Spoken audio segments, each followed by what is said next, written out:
Hey friends, Michael Kingswood here. It's story time, and it's Saturday, so Story Saturday. We are moving ahead with our stories from the Great Challenge, the 52 stories that I wrote over the course of a year as part of a challenge. That challenge, which I am restarting actually this week, and I'm already a little behind on it because I got to get the story in tomorrow night. It's Saturday morning as I record this, and I haven't started it yet. It's pretty much par for the course for me on this challenge. Plus, it's been a busy week. A lot of good stuff happened this week. The most important thing is I finished the final proofing of campaign season, Glimmervale Chronicles number 6. I went did an extra proof read through, and I'm glad I did because I found a lot of extra errors that the first couple rounds had missed. So anyway, that got sent out to the Kickstarter backers on the other day. I want to say it was on Wednesday. And it's up pre-order everywhere now, including my website, michaelkingswood.com/store. So go get it. It's a good book. If you haven't read the rest of the series yet, I went ahead and made the first book, Glimmervale, free for a temporary time frame just to let people have a zero entrance fee to the series. This is book 6. There's plenty of money to be made from selling the rest. Why not let people have a little taste? Like a drug dealer. Give them a little taste for free and make them come back for more. Or something like that. Anyway, let's get on with today's story, though, shall we? This is story number, was it 26? Yeah, 26. Terran New Year. It is a science fiction story, as the name implies. It's also kind of a romance. And I wrote it. I'm reading it. It's awesome. Let's get to it. Talk to you when it's done. Why on God's green earth did the new year always have to fall on the exact date and time that Terra had set for it centuries ago? It would have been one thing if Persephone's orbital revolution and rotation had matched Terra's, but it didn't. One day on Persephone was 1.0498576 Earth Day. And a year on Persephone would take... Jenny scowled as she resisted doing the math that would convert a 330-day year into a Terran year. And never mind that she had memorized the conversion to a Terran day and year way back in 2nd grade. It didn't matter, no matter what the variation may or may not be, and when she was honest with herself, Jenny knew exactly how much the variation was. What mattered was that a year on Persephone was not a year on Terra, and where the hell did the Terrans get off telling the Persephonans that they had to celebrate the new year by Terra's calendar? But Jenny knew the answer to that as soon as she thought it. The Terrans got away with it because they had the economic, social, and military might to enforce it, and wasn't a damn thing Persephone and her patriots could do but grind their teeth, bend the knee, and grovel before Terra's imperial might. That, or be killed utterly to the 5th generation. No one would ever choose to risk that.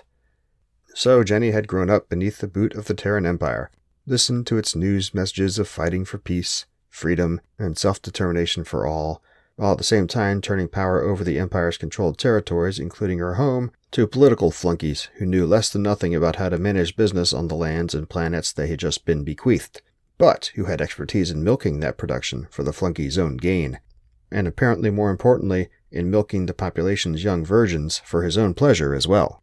And the Empire wondered why production was down over 20%, or why rebellion tended to flare up every 20 to 25 years.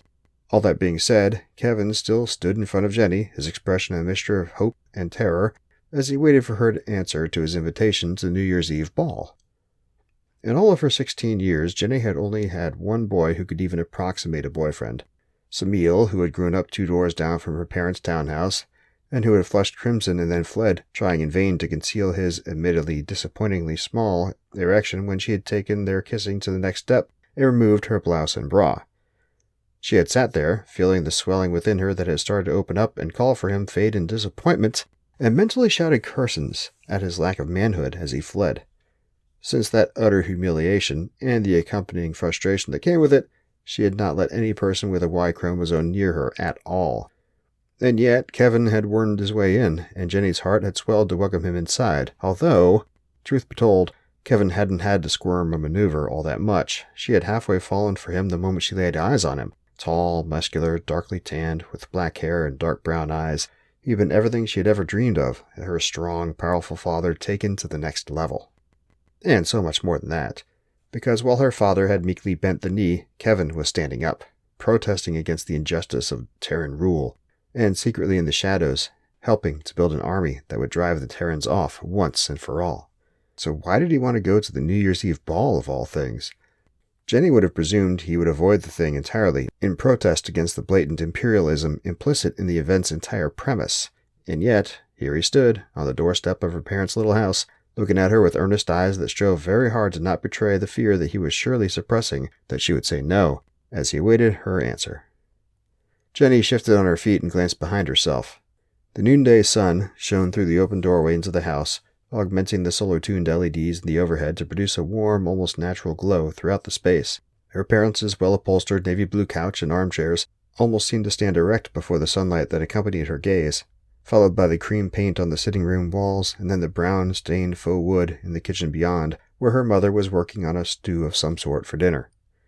She was only in her 40s, but she could have been more like 55 or 60, stooped and worn as she looked. And unless Jenny was wrong, she'd be lucky to make it that long. Looking at her mother, Jenny couldn't help but wonder how much better her life would have been had someone worked to cast aside Tara's boot when she'd been Jenny's age. Someone like Kevin. Maybe he had some sort of mission planned and he needed her as cover. If that was the case, she'd be shirking her patriotic duty to not go with him and help him. And she admitted it's not like he wasn't cute on top of everything else. So on an impulse, or maybe not really an impulse, she turned back to him and nodded briskly. "I'd love to go with you," she said. Kevin's uncertain expression turned into a broad, pleased grin, and he nodded in return. "Great," he said. "I'll pick you up at 10. He paused and added, "Wear a nice dress."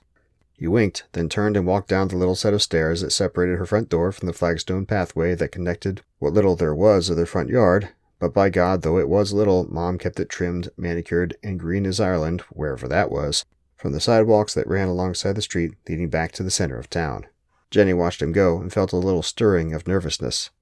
If she had just signed up for a secret mission, she really hoped she didn't blow it, and blow it with Kevin in general, and she stopped in mid-thought, and the bottom went out from under her stomach.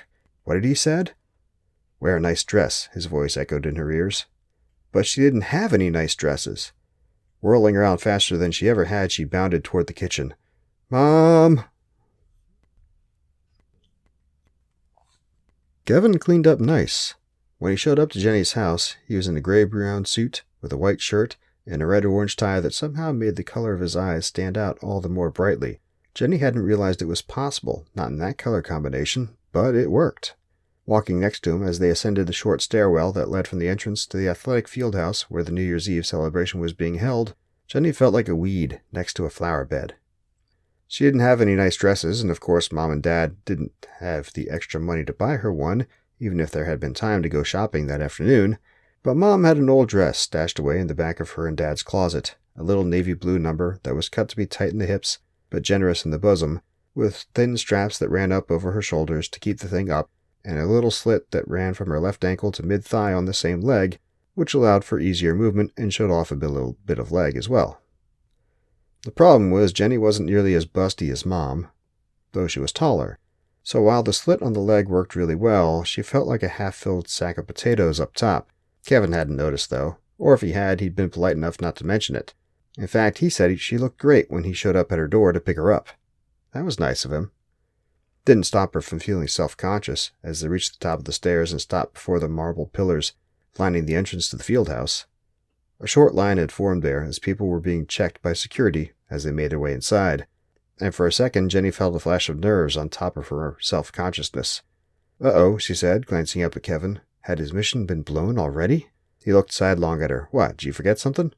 She shook her head and gestured at the security guards in their white collared shirts and with their heavily laden gun and utility belts and the portable metal detectors and explosive sniffers they were using to search people who hoped to enter the building. Kevin snorted. "What, them?" He shook his head. "No sweat, Jenny. Just relax." He looked back at her and raised an eyebrow. "We're not doing anything wrong, just two people looking to have fun together on the big night." He didn't sound at all ironic when he said that. He really was in character. Biting her lip for a second, Jenny nodded. Then she took a deep breath, squared her shoulders, and faced forward. Ahead, the person in front of them walked inside, having cleared the security team. One of the guards, older than the others by about 10 years and powerfully built beneath his uniform, waved for her to step forward. Putting on her best brave and unconcerned face, Jenny moved forward to meet him. There was dancing. Jenny hadn't known there would be dancing. Then again, when they got inside and she heard the music from the 5-piece tuxedo-clad band set up on the stage at the end of the big inner hall of the field house, largely empty since the people who ran the building had retracted the bleacher seating on either side of the main hall and raised the basketball hoops on each end so they were snugged up out of the way against the ceiling. And she saw the crowd milling about, with the first few couples beginning to step out to the band's music in front of the stage. Jenny realized she should have known about it. Hadn't she heard people talking about this party countless times before? She'd never gone to it, though. Previous years she'd been too young, or so Mom had said. But Mom and Dad had gone a time or two before, and other girls, a grade or two above her, had gossiped about it. But somehow it had never clicked that this was, in fact, a dance party. And Jenny had no idea how to dance. Not really. She stopped dead, dread and uncertainty freezing her in place so quickly Kevin hadn't noticed she had stopped moving until he was 2 paces ahead. Then he stopped, turned around, and looked at her with a concerned and confused expression. "What's wrong?" he said. Jenny gestured toward the dance floor. She trailed off, stopped, then drew a deep breath and tried again. "I can't dance." "Oh, is that all?" Kevin grinned at her, then closed with her until he was just a few inches in front of her. She leaned her head back so she could keep looking into his eyes as he got close. She could see a mischievous smile in them. "Don't worry," he said. "I'll show you." Then he had her left hand looped into the crook of his right elbow and his left hand atop hers, and he led her toward the dance floor. The evening passed in a blur. After her initial hesitation, she learned the basics of how to follow Kevin on the dance floor. Then within a couple of songs, they were moving together easily, and she lost every thought except how much fun it was. Then he started introducing her to spins. The first time she got tangled in her own feet, and she thought for a second she was going to fall, right there in front of everybody. But somehow Kevin managed to continue the movements he was making, and he scooped her up, preventing her from falling even as he made a sort of dip maneuver where she leaned way backward and he leaned over top. As he brought them both back up, a few of the couples around the edge of the dancing area, who were watching instead of dancing, clapped. Instead of acknowledging the applause himself, Kevin stepped back, releasing one hand and sweeping his free hand from her toward the clapping members of the crowd as though to say, "Look at this piece of elegance who pulled off that display." And one of the guys who had been clapping broke into an approximation of a wolf whistle. Jenny flushed, unsure whether that was meant as a compliment or if it was a challenge to Kevin or an insult toward her. And then she was swept up in Kevin's dancing frame again, and he spun her away from her adoring public. Such as it was. They continued on like that for what felt like forever, and Jenny lost track of time completely. But eventually she realized she needed to stop. She was getting winded and sweaty, and so was Kevin. He seemed to know somehow that she was losing energy, and between one spin and the next, he had her led off the dance floor toward the refreshment stand that had been set up off to the side. There was punch, and harder drinks for those who were of age, and finger foods and sweets. Heaven. But Jenny felt like a mess. She must certainly have looked like it, so she begged off to use the restroom and get herself back together. Plus, she needed to go. When she got back, she found Kevin speaking with an older man in a navy blue suit and paisley tie by the refreshment stand. They didn't look like they were trying to be particularly furtive, but as she approached, the older man noticed her coming and plainly stopped what he was saying to eye her openly. "Good evening, Kevin," he said as she stepped up and shook hands with him. "George," Kevin said. Then George nodded to Jenny and walked away, back into the crowd. "Who was that?" she asked, watching him go. "A friend of mine," Kevin said. He held out a cup of punch, which she accepted. Then he grinned at her openly. "Drink up," he said. "They're having a contest on the floor soon, and we are going to win." "What?" "No, I can't." He just grinned more broadly at her, and she took a long gulp of the punch, those nerves coming back into her stomach. They didn't win. But damn if the contest wasn't fun anyway. The whole rest of the night was fun, and it seemed like a weight of some sort had been lifted from Kevin's shoulders, because as energetic as he had been on the dance floor before her trip to the restroom and his talk with George, he was on fire afterwards. When they left the field house at the end of the night, Jenny was soaking with sweat, but she didn't care. She couldn't remember when she'd had so much fun. And it felt good in another way, too. As the evening progressed, she became convinced that George had something to do with Kevin's mission that night. That meeting had been what he needed, and with his mission complete, he was a different man. So she had helped somehow to do her little part to rid her home of the Terran tyranny. When Kevin dropped her off in front of her parents' house, she smiled up at him. "That was a good night," she said. He nodded. "Best in a while." I'm glad I could help you with your mission. He looked at her askance, and she raised her eyebrows at him, amused. What? You don't think I can be? She fluttered her eyelashes at him, jokingly, discreet and undercover. Kevin cocked his head to the side and looked silently at her for a moment. What are you talking about? Your mission. She looked left and right, then leaned in toward him and said conspiratorially, Your meet with George. What, was he passing you info, making arrangements for the next stop? The confused expression remained on his face. He shook his head. George was helping me get my dad's auto fixed. She blinked. Auto fixed? Yeah, his auto fixed.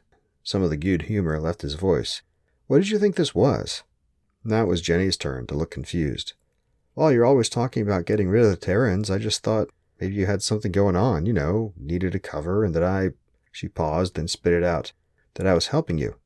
Is that what you think? He rolled his eyes and stepped forward, closing the distance between them. Looking steadily into her eyes, he said, Jenny, I don't like the Terrans, but I'm not going to pass up a good party out of spite. He smiled again at her, gently. The only mission I had tonight was being with you. She felt a flush of warmth flow through her, from embarrassment at first, then from something more pleasant and tingly. Really? Really. Then his lips were on hers, and she felt her knees threatening to give way. It seemed like they were there, locked together like that, for a long, long time. Then a throat cleared behind them. Jenny jumped and pushed away from him, spinning around to see her father, standing there in the shadows beside their front door. Get inside, young lady, Dad said. He didn't sound displeased, but his voice would brook no argument. Jenny looked back at Kevin and smiled an apology. He said, I'll give you a call tomorrow. Then he looked over at her dad and said, Good night, Mr. Rogan. Good night, Kevin, Dad said, and he really meant that as well, apparently. Jenny hurried inside, then rushed to her room and shut the door. It had been one hell of a night. One of the most annoying things in the world is when you've checked a thing multiple times and rechecked it multiple times, and you use the thing all the time, and then after months of using it, you find an error that you missed during the check and the recheck and the recheck, which is what just happened now. As I was putting this video together, I noticed that the final slide that I always use at the end of this video, where I give credit to the composer of the music I use, Gene Paul Zogby, it had a typo in it. It misspelled the word through. And I've been using that damn slide since almost a year now. So, dozens and dozens of videos and dozens and dozens of uses. I never noticed that I spelled it Thorough instead of Through. How do you do that?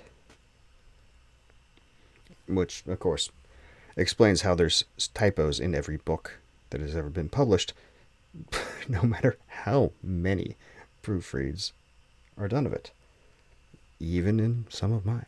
As I've stated before, as I'm reading these stories for these weekly videos, I'm finding typos in these stories from the Great Challenge that, despite a month spent proofing the damn thing, still made it through. Every story had at least a typo, so which almost every my story. There's been a couple who haven't, but it's like, man, that's just a horrible job.